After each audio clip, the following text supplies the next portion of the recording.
In the heart of Seoul's Gangnam district, where luxury meets darkness, power wasn't measured in money, it was measured in fear. Behind the marble lobbies and crystal chandeliers of the city's most exclusive building, dangerous men conducted business in whispered conversations. And at the center of it all was a name spoken only in careful tones. Lim Tae-Ho, the tattooed kingpin whose empire stretched through Seoul's underworld like shadows. Everyone knew his reputation, no one knew his heart.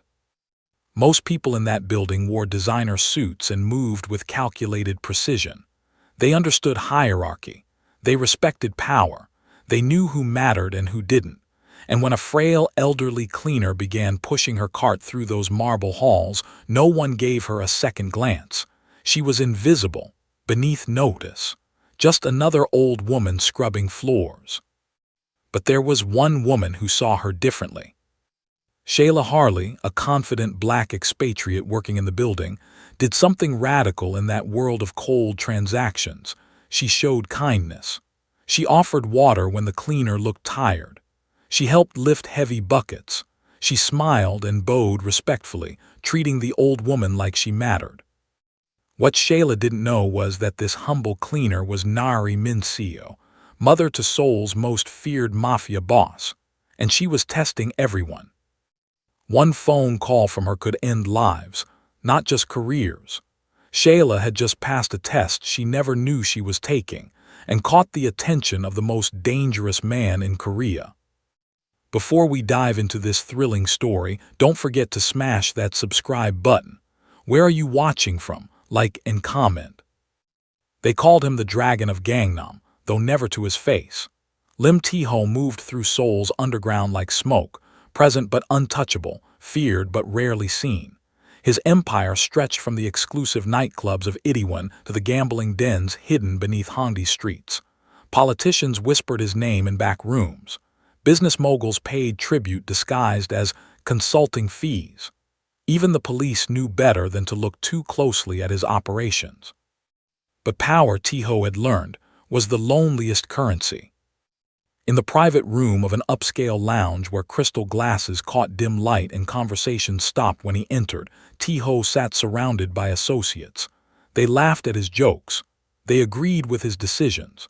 They brought him information, money, opportunities. Yet he could see it in their eyes, that careful distance, that measured calculation. They served him out of fear, not loyalty, respected his power, not his person. The dragon and phoenix tattoos covering his chest and arms told the story of his rise from the streets. Each mark represented territory claimed, enemies defeated, oaths sworn. His body was a map of violence, and everyone who saw those tattoos knew what they meant. He was 34 years old and controlled half of Seoul's underground economy. He had everything except someone who looked at him and saw a man instead of a monster. That night, after his associates left with their careful bows and practiced smiles, Tae-Ho returned to his penthouse alone. The only person waiting was his mother. Nari Min-seo sat by the floor-to-ceiling windows, her elegant hanbok a stark contrast to the modern luxury surrounding her. At 68, she still carried herself with quiet dignity, though Tae-Ho noticed how frail she'd become, how her hands trembled slightly when she poured tea, how her breathing seemed more labored each week. "You need to see a doctor," he said, his voice softer than anyone in his organization had ever heard. "I've seen many doctors, my son," she smiled sadly. "They've given me 6 months, perhaps less." The words hit him like a blade between the ribs. "Mother." "Which is why we need to talk." She set down her teacup with deliberate care. "You've built an empire, Tae-Ho, but you've built it alone. When I'm gone, you'll have no one who remembers the boy you were before the tattoos, before the power, before the fear. I don't need. You need someone who sees your heart, not your reputation." Her eyes held the firmness that had raised him through poverty and violence. "I need to find her before I leave this world. Someone real, someone kind, someone who would treat a stranger with dignity even when no one is watching." Tae-Ho started to protest, but she raised her hand. "I'm going undercover," Nari announced. As a cleaner in that building where you conduct your legitimate business, I'll observe everyone there. And when I find someone worthy, you'll listen to your mother one last time." 3 days later, dressed in a worn blue uniform with her silver hair wrapped in a plain scarf, Nari Minseo pushed a cleaning cart through marble lobbies where she'd once walked as a queen. No one recognized her. No one looked twice. She was invisible in plain sight, exactly as she'd planned. Nari's first morning as a cleaner taught her exactly what she'd suspected about human nature. She pushed her cart through the building's pristine lobby at 7 a.m., and it was as if she'd become a ghost. Businessmen in tailored suits walked past without a glance. Women in designer heels stepped around her like she was part of the furniture. One young executive actually wrinkled his nose when she passed, as if poverty had a smell. "They put anyone in this building now," she heard someone mutter to a colleague. "Standards are slipping." By her second day, the mockery had begun. A receptionist left her coffee cup deliberately on a freshly cleaned desk, smirking as Nari had to return to wipe it again. A manager spoke to her in exaggeratedly slow Korean, assuming she was foreign or simple. Another accidentally bumped her cart, scattering supplies across the marble floor, then walked away without apology. Nari cleaned it all up silently, her eyes noting everything, her heart growing heavier with each cruel dismissal. Then on her third day, someone stopped. Nari was struggling with a heavy bucket of dirty water, her arms trembling with effort when a voice said, "Let me help you with that." She looked up to see a young black woman reaching for the bucket's handle. The woman was beautiful, confident posture, natural hair pulled into an elegant bun, wearing a professional burgundy blouse and black slacks. She worked in the building's hospitality management office, Nari had learned. Her name was Shayla Harley. "You don't have to," Nari said carefully, testing. Shayla smiled, warm and genuine. "I know, but I want to." She lifted the bucket with ease and carried it to the disposal area. "Where I'm from, we don't let our elders carry heavy loads alone. My grandmother would haunt me." Nari felt something catch in her chest. "You're very kind." "You're very hardworking," Shayla replied, handing her a bottle of water from her own bag. "It's hot today, please take it." Their interaction lasted less than 3 minutes, but others noticed. A business associate of Tae-Ho's watched from across the lobby, frowning with confusion. 2 receptionists exchanged glances, one whispering, "Why is she being so nice? What's she trying to prove?" Over the following weeks, a pattern emerged.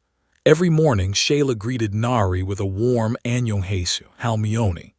She brought extra fruit from home, a banana, an apple, sometimes a small container of kimchi. She asked about Nari's health, noticed when she looked tired, offered to help with heavy tasks without being asked. While others ignored or mocked, Shayla simply saw a human being who deserved dignity. What Shayla didn't notice were the 2 men in dark suits who began appearing regularly in the building's corners. They never approached, never spoke, just watched with expressionless faces, noting every interaction, every gesture of kindness. In a private office across the street, one of them made a phone call. "Boss wants to know more about her," he said quietly.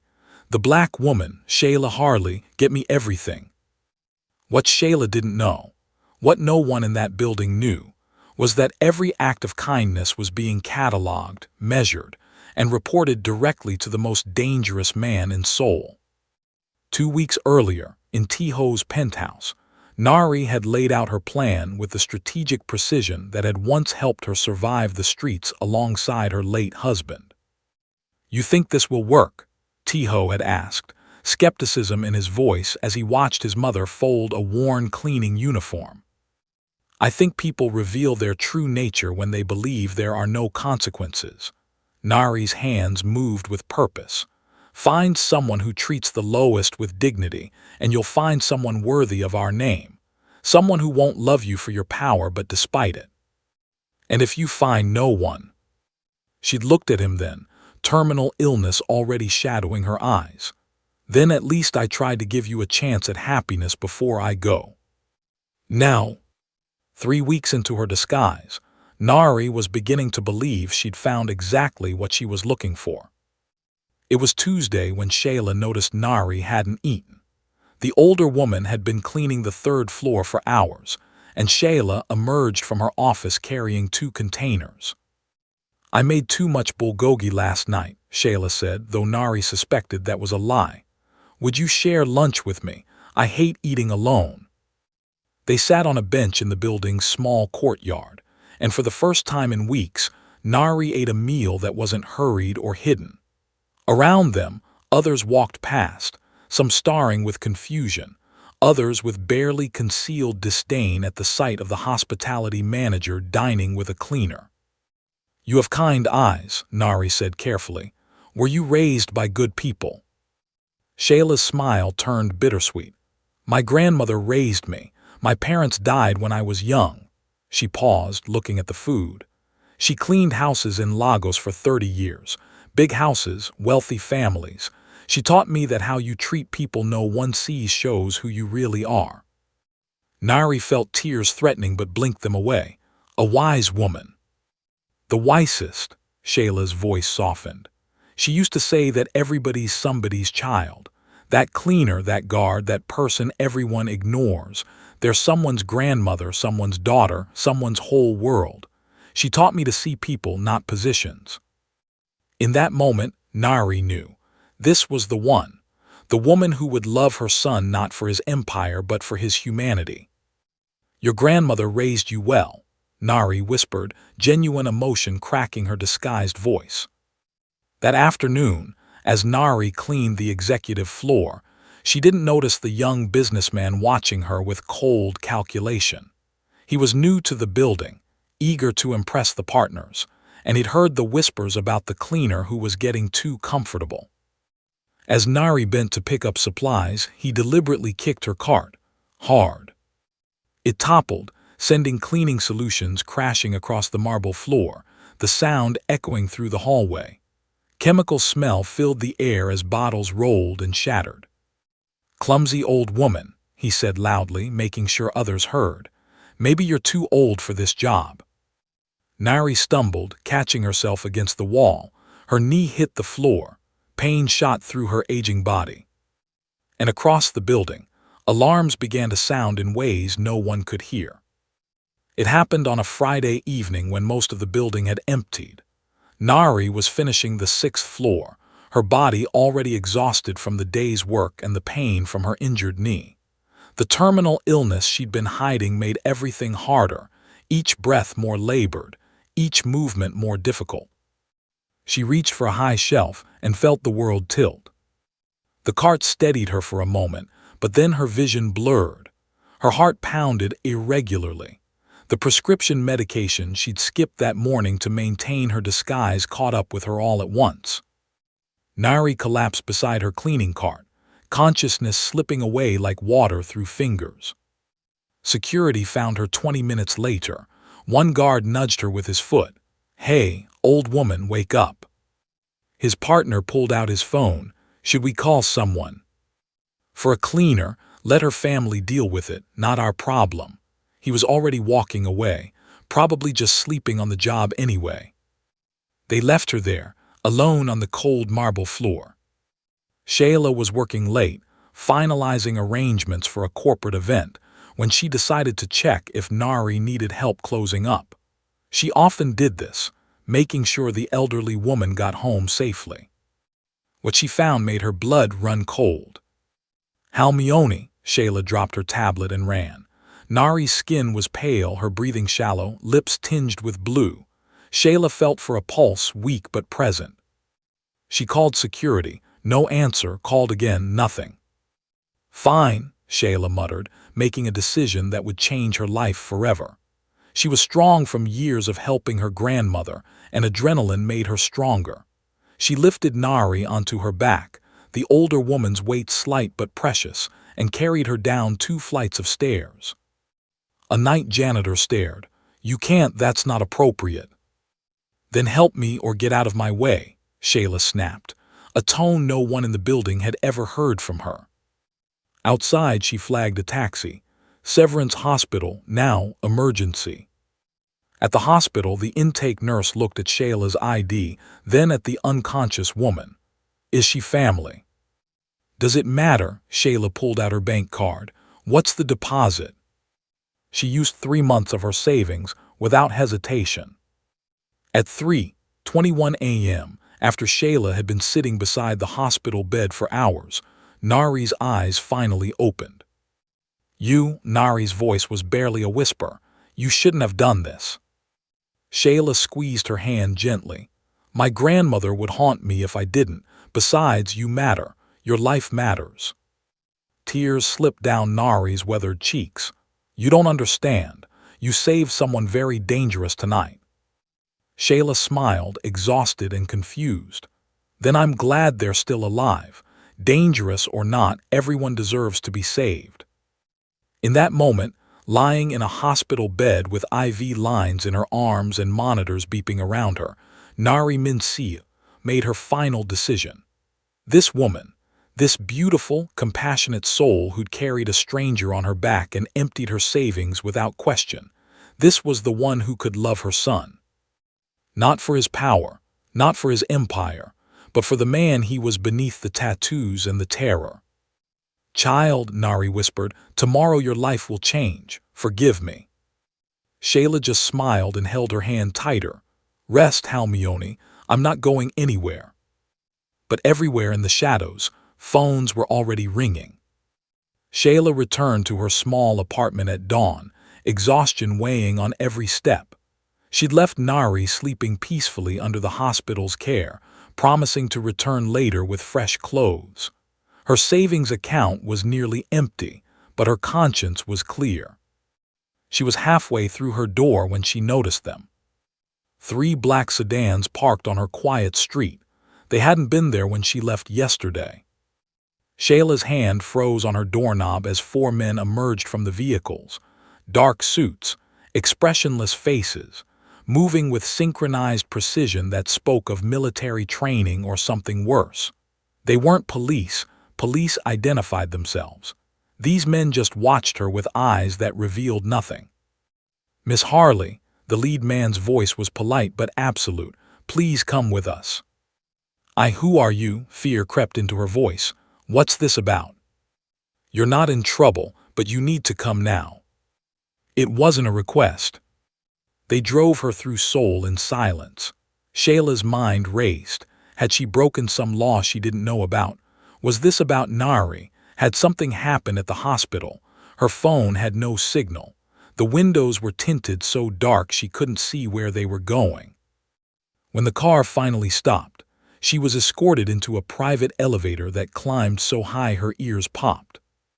The penthouse doors opened to a view that stole her breath.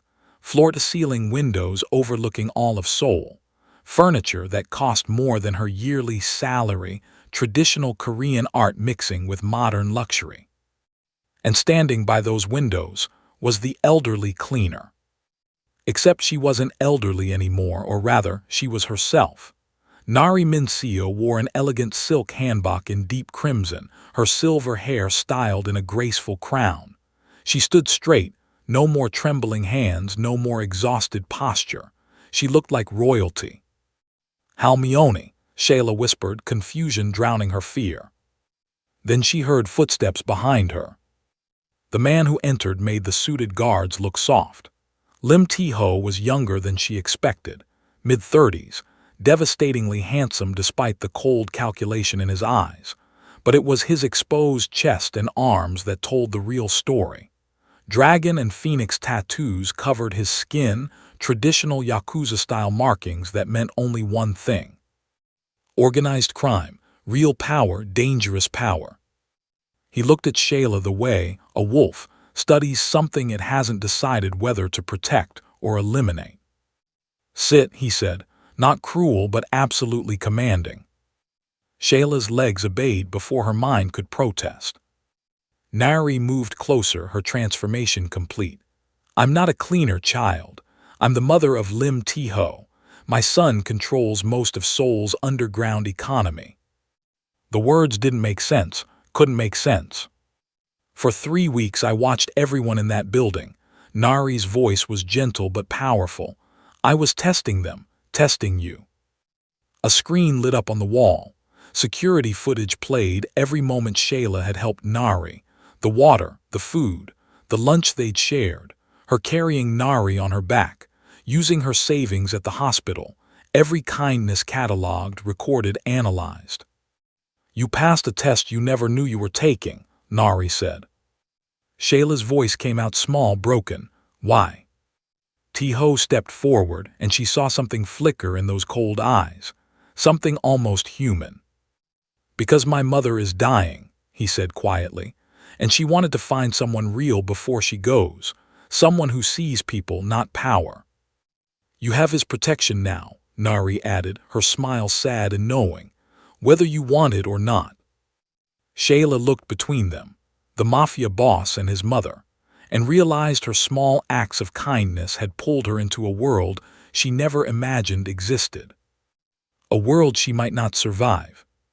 Tae-Ho didn't sugarcoat the truth. For the next hour, he explained his world with cold precision, the territories he controlled, the gambling operations, the protection rackets, the political connections bought with blood and money.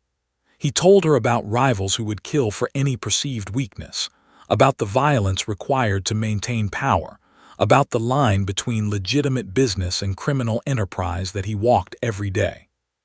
I'm not a good man, he said flatly. People have died because of my decisions. More will die. That's the world you've stepped into by saving my mother. Shayla sat frozen, her grandmother's teachings warring with the reality before her. Everything she believed about treating people with dignity had led her here to a penthouse owned by a crime lord, marked by association with darkness she'd never imagined. But when she looked at Nari, she saw the woman who'd asked about her life over shared bulgogi, the woman whose eyes had filled with tears at the mention of Shayla's grandmother. Dangerous or not, Nari was still the person Shayla had saved. I don't regret helping her, Shayla said quietly, even knowing this. Something shifted in Tae-Ho's expression, respect perhaps, or surprise. Then you should know what happens next, he replied. Within hours, word spread through Seoul's underworld like poison through veins. The dragon of Gangnam had someone, a woman, a foreigner, someone close enough to matter. In a private lounge in Itaewon, 3 of Tae-Ho's business rivals gathered with dangerous intent. Park Jin-woo, who controlled the Eastern Territories, saw opportunity in chaos. He's been untouchable for years, Jin-woo said, swirling expensive whiskey. But everyone has a weakness. Now he's shown us his. A black woman no less, added Choi Min-jun, his lip curling. An outsider. No family here, no protection, no understanding of our world. If something happened to her, the third man suggested carefully, Tae-Ho would be distracted, vulnerable.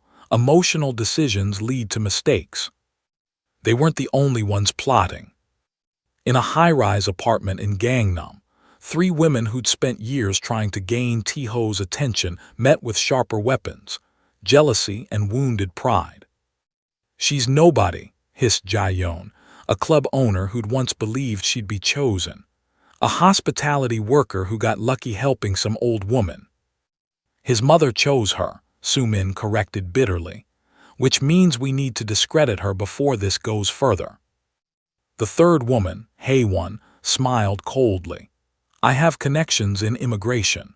We can create documentation suggesting she's been reporting to foreign intelligence agencies. Plant evidence that she's a corporate spy. Make it look like she targeted the family deliberately. She'll be deported, arrested, or worse, Jae-yeon agreed. And Tae-Ho will see her for the opportunist she must be. They worked quickly, professionally, forged emails, fake financial transactions, manufactured phone records suggesting contact with rival organizations. They built a case designed to destroy Shayla's credibility and her life. What none of them knew was that Tae-Ho's security network had been monitoring every communication in his sphere of influence since the moment his mother collapsed. Every phone call, every message, every conspiratorial whisper. In a surveillance room across the city, one of Tae-Ho's men watched the plots unfold on multiple screens, his expression never changing. In Jae-yoon's apartment, wine glasses clinked in celebration. "She'll be dealt with before she gets too close," Hae-won declared. The man in the surveillance room picked up his phone. "Sir," he said quietly, "you need to see this." 3 days after the revelation, Tae-Ho summoned Shayla to meet him alone. His driver brought her to a traditional Korean estate hidden behind modern walls, a place where old-world elegance masked new-world power. He was waiting in the rooftop garden, surrounded by carefully manicured bonsai trees and stone pathways that had witnessed generations of secrets. The sunset painted Seoul in shades of amber and blood, beautiful and ominous in equal measure. "Thank you for coming," he said, his formal tone cracking slightly. "You could have refused." "Could I?" Shayla asked, not unkindly. He almost smiled.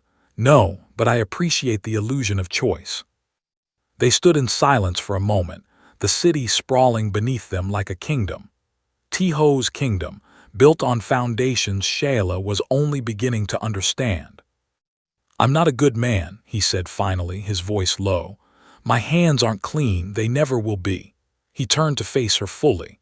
"Last month, a rival tried to move into my territory. 3 of his men ended up in the Han River. I gave the order." Shayla's breath caught, but she didn't look away. "I'm telling you this because you need to understand what you're stepping into. This isn't a movie. People don't get redeemed by love. They just become dangerous in different ways." "But you're your mother's son," Shayla said softly. "I saw how she looks at you. She doesn't see a monster. She sees someone she raised to survive in a world that gave him no choice." Something vulnerable flickered across his face before the mask returned. He pulled out a tablet and turned it toward her. "This is what happens when you're connected to me." The surveillance footage showed everything. The rivals plotting her elimination, the women creating fake evidence, the manufactured case designed to destroy her. Shayla watched her own life being dismantled by people she'd never met for the crime of showing kindness. "Are you afraid of me now?" Tae-Ho asked, his voice carefully neutral. "I'm afraid of what could happen," Shayla admitted, her hands trembling. "But I see who you are beyond what you do. You protect your mother. You could have let me walk away, but you're warning me instead. That's not a monster. That's someone trying to be human in an inhuman world." Tae-Ho closed his eyes briefly, as if her words caused physical pain. "My mother has 6 months," he said quietly. "Maybe less. The cancer is aggressive. She spent 3 weeks as a cleaner, in pain, exhausted, because she wanted to see me happy before she dies. She chose you, Shayla, and despite every logical reason not to, I'm choosing you too." He stepped closer, close enough that she could see the individual scales of the dragon tattooed across his chest. "But I can't promise you safety. Only that I'll fight anyone who tries to hurt you, including myself if necessary." Shayla reached up, her hand trembling as it touched his face. "Then we fight together." The kiss was inevitable, soft at first, then deeper, acknowledging the attraction that had been building since the moment he'd first seen her surveillance footage. It tasted like danger and promise, like crossing a line neither could uncross. When they finally pulled apart, Tae-Ho rested his forehead against hers. "Tomorrow," he whispered, "everything changes." Across the city, in Jae-yoon's apartment, the conspirators made their final preparations. "Tomorrow," Hae-won confirmed, "we spring the trap." The message came to Shayla's phone at 10 a.m., professional and urgent. "Meeting requested regarding your employment status and recent associations. Conference Room 7B, Meridian Tower, 2 p.m. Your presence is mandatory." It looked legitimate, official letterhead, legal language. the kind of summons that made her heart race with worry. Had immigration found out about her connection to Tae-Ho? Was she being deported? She arrived 15 minutes early, dressed professionally, carrying documents to prove her visa status was legitimate. The building was upscale but unfamiliar. The receptionist directed her to the 7th floor with a smile that didn't reach her eyes. Conference room 7B was larger than she expected, and it wasn't empty. 5 people sat around the table, 3 men in expensive suits, 2 women who radiated cold elegance.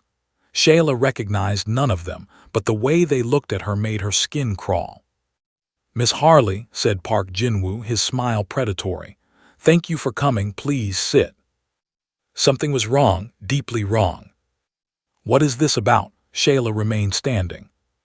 "Your relationship with Lim Tae-Ho," Jae-yeon said, sliding a folder across the table, "and your activities as a foreign intelligence operative." Shayla's blood ran cold. "What?" The folder contained documents she'd never seen, emails she'd never sent, bank transactions she'd never made, phone records of calls she'd never placed. All of it pointing to one conclusion: she was a spy, sent to infiltrate Tae-Ho's organization. "You targeted his mother deliberately," Choi Min-jun added. "Researched her habits, created the perfect opportunity to gain access to the family." "That's insane," Shayla protested. "I helped an elderly woman who collapsed." "You helped the mother of Seoul's most powerful crime boss," Haewon interrupted coldly. "Convenient timing, calculated kindness, and now you're under his protection. Tell us who you're really working for." They surrounded her slowly, a pack closing in on prey. Shayla looked for exits, 2 men blocked the door. Her phone had no signal. "Even if Tae-Ho cared about you," Jin-woo said softly, dangerously, "he can't protect you from all of us. You're going to tell us everything you know about his operations, or—" The lights died. Emergency lighting flickered on, casting blood-red shadows across the room. The doors burst open with enough force to crack the frame. Tae-Ho entered like a storm made flesh, followed by 20 men in dark suits. The temperature in the room seemed to drop 10 degrees. His tattooed chest was partially visible beneath an open shirt, and his eyes held the kind of cold fury that had built his empire. "You targeted what's mine," he said, his voice soft and absolutely terrifying. The conspirators' confidence evaporated. Jin-woo went pale. Jae-yeon stepped backward, stumbling. "Boss, we can explain." "Explain this." Tae-Ho gestured and screens lit up around the room. Surveillance footage played, every planning session, every forged document, every conspiratorial whisper. Their voices filled the room, condemning them with their own words. "She'll be dealt with before she gets too close. Make it look like she targeted the family deliberately. Even if something happens to her, who would care about some foreign nobody?" The evidence was devastating and comprehensive. Financial records showing their own crimes, betrayals of other associates, proof of embezzlement, double-dealing, treachery. Tae-Ho walked to Shayla, his hand gentle on her shoulder despite the violence radiating from every inch inch of him. "Are you hurt?" She shook her head, unable to speak. He turned back to the conspirators and his voice became arctic. "Your businesses will be dismantled by morning, your assets frozen, your protection revoked." He paused, letting the full weight of his power fill the silence. "And if any of you ever speak her name again, the Han River is very deep." The room understood. This wasn't justice. This was a demonstration. No one touched what belonged to the dragon of Gangnam. That night, alone in Tae-Ho's penthouse with Seoul glittering below like scattered diamonds, Shayla finally let herself shake. The fear she'd held back during the confrontation crashed over her in waves. Tae-Ho found her on the balcony, wrapped in a blanket, staring at nothing. "You can walk away," he said quietly, standing beside her but not touching. "I'll protect you from a distance, set you up somewhere safe, Another country, new identity, enough money that you'll never worry. You'll be free of this world. Is that what you want? Her voice was small. I want you safe. He gripped the balcony railing until his knuckles went white. My world will always be dangerous. Today was just the beginning. There will always be someone trying to use you against me or hurt me through you. You deserve better than a life spent looking over your shoulder. Shayla turned to face him fully, her grandmother's lessons warring with the brutal reality of the past hours. Everything she believed about kindness and dignity had led her here, to a man whose hands were stained with blood, whose protection meant other people suffered. But she'd also seen him with his mother, seen the vulnerability beneath the tattoos, seen someone trying to be human in a world designed to make him a monster. Your mother lived in darkness but kept her kindness, Shayla said softly. She could have become bitter, cruel, lost, but she stayed good enough to test people for their hearts. I think you're the same, someone who does terrible things but hasn't lost the ability to love. Shayla, I choose you, she interrupted firmly. Not despite who you are, but with full knowledge. I see the violence, I see the danger, I see the darkness, and I choose you anyway. Tae-Ho pulled her close and she felt him trembling. I'm still who I am. I won't change completely. Can't change completely. I know. She rested her head against his chest, feeling his heartbeat beneath the dragon tattoo. But with me, maybe you'll try to be better, and maybe that's enough. It's more than I deserve, he whispered. The wedding happened 6 weeks later, a private ceremony that merged Korean tradition with Nigerian customs. Nari wore elegant crimson silk and wept with joy as her son pledged himself to the woman who'd saved her life. Shayla wore both a traditional hanbok and her grandmother's gold bangles, honoring two worlds becoming one. You gave me what I needed most, Nari whispered to Shayla afterward. Time to see my son happy. 3 months later, Nari Minseo passed peacefully in her sleep, Tae-Ho holding one hand and Shayla holding the other. She left the world knowing her son wasn't alone anymore. In the year that followed, Shayla became something unprecedented in Seoul's underworld, the boss's conscience. She didn't stop Tae-Ho's business, but she influenced it, pushed for less violence, advocated for the powerless, created programs that helped the people his organization once exploited. His associates learned to respect her, not from fear but from recognition that she made their boss more strategic, less reckless. She was his humanity, and somehow that made him more powerful. On a cool evening 1 year later, Shayla walked beside Tae-Ho through Seoul's night markets, her hand in his. She wore elegant Korean fashion mixed with her natural hair and intricate braids. People stepped aside, not just from fear of him, but from respect for her. She'd maintained her moral center while navigating his dark world. She'd brought light without being consumed by shadow.